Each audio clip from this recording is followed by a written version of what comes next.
that is currently taking place.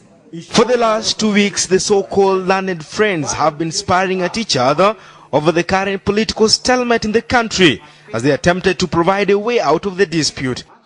Finally, the rival groups came face to face, with one section pitching for the courts as the only recourse and the other group insisting that the courts are not equal to the task. It can tell us Kibaki won.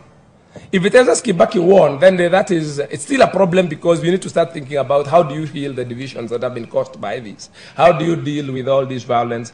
I think that would be the right moment to start talking about a government of national unity. If it tells us that Raila won, then we have a constitutional crisis, and we begin to think about what transitional mechanisms do we need out of it. I don't recommend anybody to take a dispute of this nature to the courts. It will be a waste of time. And we know that, you see. We know that. We know the Kenyan courts cannot arbitrate over a presidential dispute. A human rights watchdog gave its verdict that the electoral process was flawed. The presidential tallies are higher than the parliamentary tally in 130 constituencies.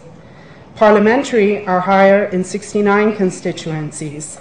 But that pronouncement did not go down well with a section of the group.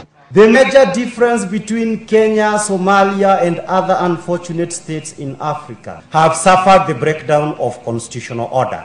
I do not know whether Kenya has suffered the breakdown of constitutional order. So that from a purely constitutional point of view, one would be able to ask whether constitutionally there is opportunity for such mediations to occur in Kenya. Speakers were deadlocked on just how to get the country out of the mess.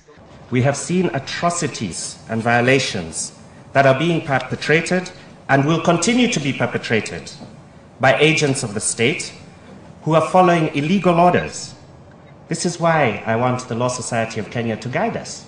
The only solution we can have is a political solution in which, in my view, the parties agree that the president serves less than the 5 years he was sworn, and during that period we have a constitution better than the one we have.